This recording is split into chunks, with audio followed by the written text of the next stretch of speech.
Day 3, Mindful Positivity. On day 3, you will be on the lookout for negative things that you encounter throughout your day. These could be situations, people, or things. Your goal is to find something positive in the negative, such as a lesson, takeaway, or a positive trait that offsets the negative one. Here are some examples. Negative situation. You're caught in a traffic jam on the way home, due to an accident on the road. You're going to be at least 2 hours late, because traffic is at a complete standstill. You think of all the things you have to do at home, your family waiting anxiously, that report you have to write for your boss. It's a total bummer. What positive thing could you possibly be grateful for in that situation? Well, for starters, that you're not in that accident, injured or God forbid, even dead. At the very least, your car would be totaled. Be grateful that you are safe and that your loved ones are safe, and say a prayer for those less fortunate people in the accident. That should be enough to keep you patient until you make it home. Spend the time listening to podcasts or even playing games on your phone. It's not the end of the world. Negative people.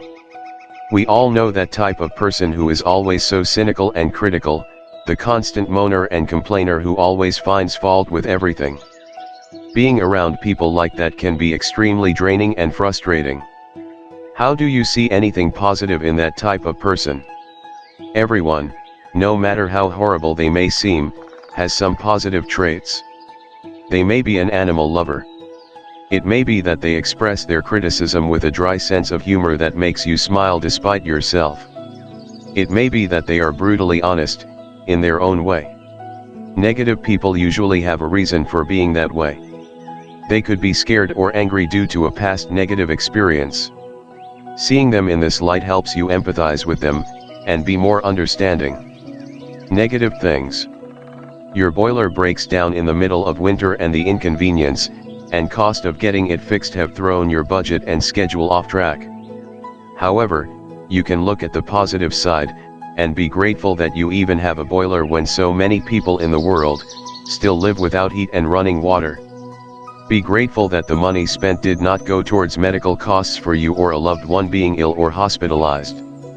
When you look at the bigger picture in this way, you will be grateful it was not worse. This challenge will really make you think deeply about many things and help you realize that indeed, every cloud does have a silver lining. Record your reflections in your gratitude journal. Day 4, Affirmations. Affirmations are positive statements that you repeat to yourself in order to condition your brain to believe them. Because they work to rewire your brain on a subconscious level, they are very powerful tools for making gratitude a lasting mindset. All you have to do is choose 2 or 3 affirmations that resonate with you, and repeat them to yourself throughout the day. There are 2 things to note here. Affirmations must be said with conviction.